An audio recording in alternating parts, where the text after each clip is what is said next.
Yung nangyari doon sa ah, yung problema na sinasabi nila, ang totoo, wala tayong problema as a whole, yung MFD. Ang meron tayong problema na gusto nating lutasin, yung kinreate na problem diyan nung ibang mga nasa ilalim. Ano po, kasi nung tinrace natin yung lahat ng mga transactions saka yung mga nangyayari, nakita natin yung mga naging problema. Kaya nagpatawag tayo ng core meeting. So doon sa core meeting, diniscuss natin yung mga ilang problema na kami, nag-expect kami na maayos, ma-address. And yung ibang mga leaders natin ay susundin kung ano yung mga nire-request natin na gawin nila para ma-address kaagad yung problema, para wag na lumaki.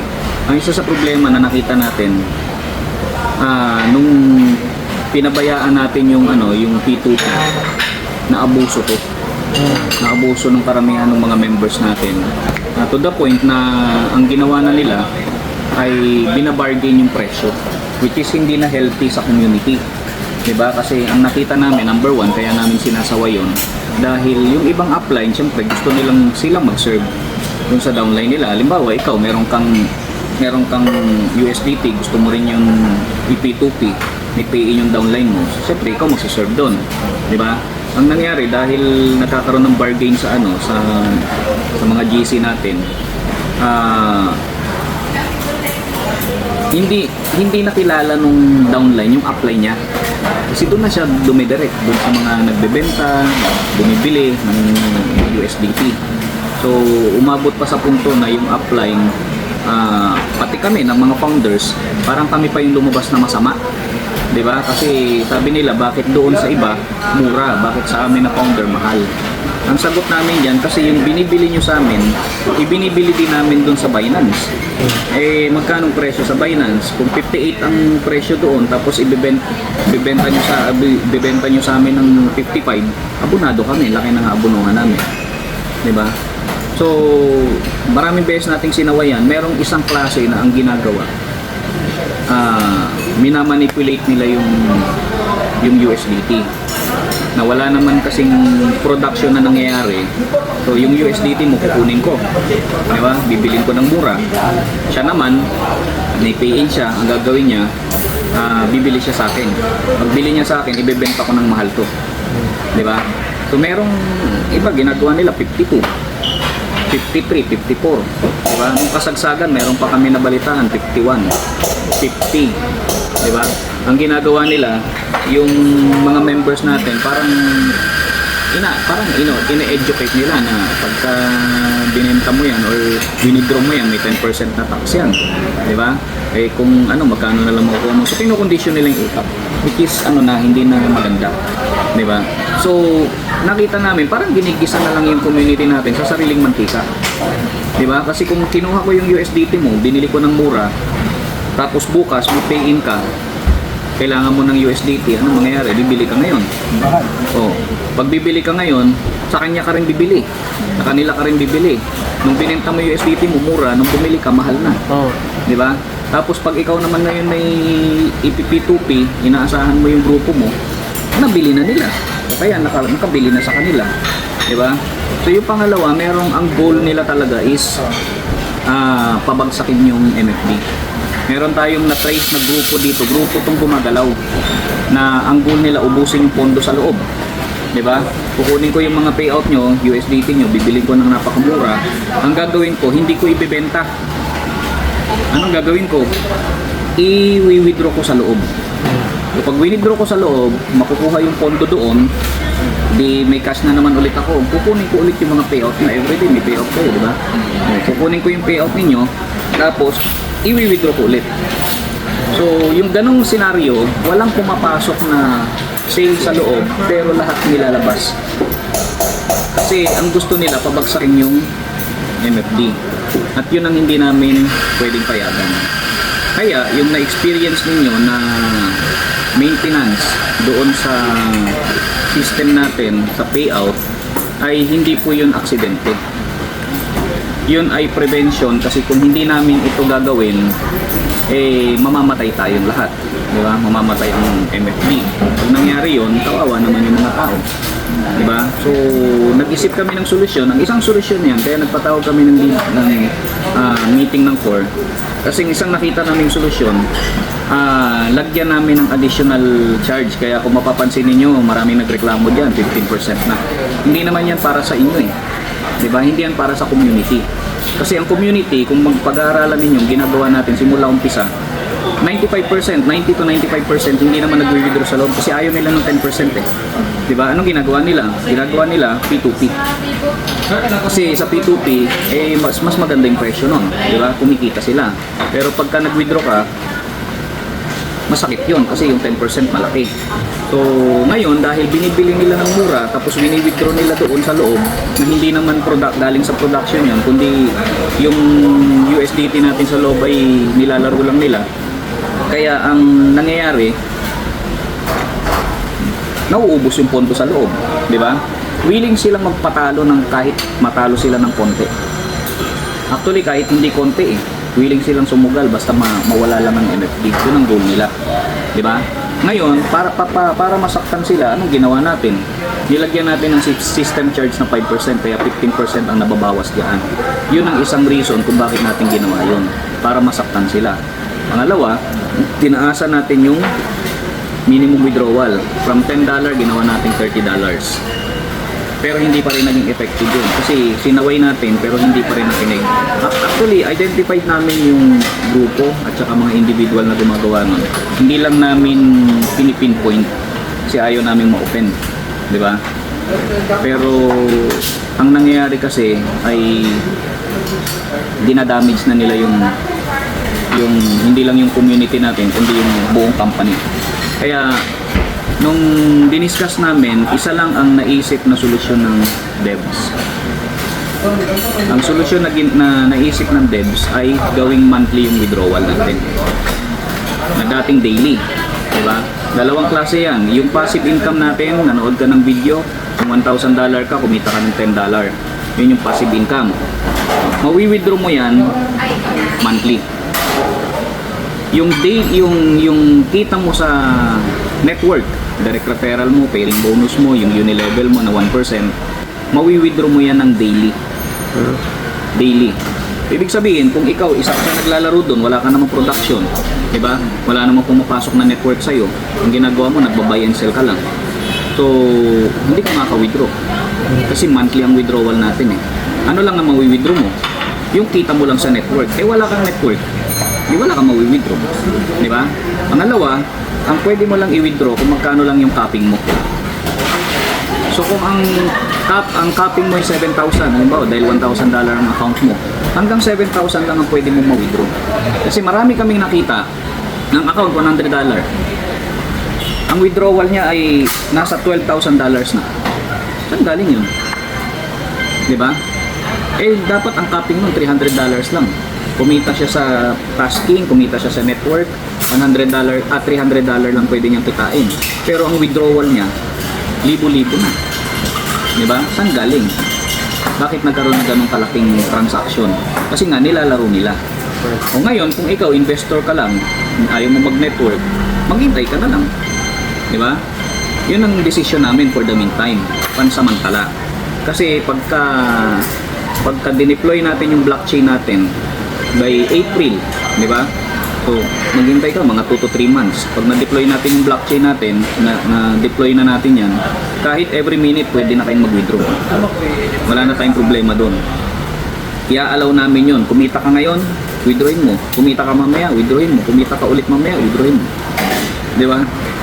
Kasi, may gas fee yun. Every transaction, may transaction fee, may gas fee. Kaya kung mag-withdraw ka maya, okay lang sa amin yun. Di ba? Ngayon, yung mga naglalaro dyan, okay lang din. Kasi may transaction fee yan. Ito na yun, di ba? So, ang gagawin natin, ito pansamantala lang. Ngayon, ginawa namin ito, hindi para patayin yung community. Kaya namin ginawa to, kundi para patayin yung gustong pumatay sa atin. Hindi yung community. Anong solusyon natin? Kasi kung gagawin natin yan, tapos wala naman tayong solusyon, apektado yung community. Tama? Anong solusyon natin? Ang solusyon natin dyan, ibabalik natin yung bunker. So sa isang lugar, kagaya galing kami ng Cebu, may bunker na tayo sa Cebu. Ang totoo, dalawa yung gusto mag-bunker doon. Eh, hindi namin inalaw yung pangalawa kasi isa lang yung pinayagan namin doon. Diba? So, sa buong Cebu, sila lang ang pwedeng, bunker lang ang allowed na maggawa ng transaction ng P2P ngayon. Diba? Sila lang ang pwedeng bumili, sila lang ang pwedeng magbenta ng USDT. Hindi na natin papayagan yung kagaya ng dati na kahit sino, diba? Kahit hindi mo downline, kahit hindi mo kakilala, nakita mo lang sa GC, PPM mo. Diba? So, hindi healthy sa community natin yon. Ngayon, maglalagay tayo sa Cebu, meron na tayo, maglalagay tayo sa Mindanao, maglalagay tayo sa Luzon, maglalagay tayo sa Rojas, maglalagay tayo sa Tacloban. Sa Quezon, meron din tayo doon kasi may group tayo. Maglalagay tayo ng bunker doon. So, halimbawa, kung yung mga identified natin na group and cities, lugar, naglagay tayo ng bunker doon. For example, 10 yung bunker natin. So, yung 10 bunker na yun, sila lang ang allowed na maggawa ng transaction doon. So, sila ang magsaserve sa community. Halimbawa, si Edgar Lee, bunker natin. Sa Cebu, may bunker tayo, si Ma'am Joy sa Limbawa. So, anong gagawin? Taga Jensan ako. Eh di, alin man dun sa 10 bunker natin, pwede nyo silang kontakin. May income ka. Halimbawa, sa grupo ni Sir Lee, may monthly ang withdrawal natin ngayon. Di ba? Doon sa task natin. Pero doon sa network mo, daily. Hayaan natin na ang alam nila ay ito. Kasi yun naman ang i-implement natin. Kasi para sa kanila to. Pero hindi nila alam, itong para sa community natin. Ano yung para sa community natin? Monthly yung withdrawal natin, pero ang totoo, dahil may bunker tayo, daily pa rin yan. Halimbawa, may kita ka, ang pinag-usapan natin is withdrawal eh. Diba? So, hindi naman withdraw yun. Anong ginawa? Yung downline mo, halimbawa, kumita ngayon, i-transfer nyo sa'yo. Tama? Oh. Bukas may kita ulit siya, di transfer niya ulit sa'yo. Diba daily pa rin yun? Pero ang magsaserve nun, bunker na. Pero kung mag-withdraw kayo sa loob, monthly yun. Pero dahil meron tayong bunker, yung bunker pwede niyang iserve na daily. Daily. Kaya ang mangyayari dyan, yung community hindi affected. Sinong affected? Yung mga gumawa ng violation na yan. Kasi saan sila magbebenta ngayon? Saan sila bibili? Hindi naman sila allowed. Diba? Pag meron kaming na-trace na transaction na ganyan, na hindi naman allowed, at saka hindi naman sila bunker, ginagawa nila yung transaction ng bunker, i-terminate namin yung account. So, maglalabas kami ng notice tungkol dyan para alam lahat ng community natin. So, itong ginawa natin nun sa P2P, inallowed natin lahat, kahit sino. Diba? Mag P2P kayo kahit sa kakilala mo, sa kaibigan mo, sa crossline mo, inallowed natin yon para yung mga upline magkaroon din sila ng chance na kumita, di ba? Kasi pumapatong sila dyan eh.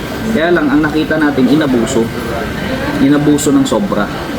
Ngayon nung sinaway natin sila, hindi nakinig, di ba? Kami pang lumabas na masama. Sipin mo, meron pang isang grupo na parang lumabas, yung mga founder, pinagkakakitaan sila ng mga founder. Diba? Kasi bakit daw kay ganito mura, bakit daw sa amin mahal? So ganun na nangyari. Kaya parang lumalabas kami pang gumawa ng masama. Diba? So naka-fix tayo. Ilalabas namin yung presyo niyan ng basta yung current price tayo lagi. Bibili tayo ng current price. Ang bunker, meron lang silang markup diyan.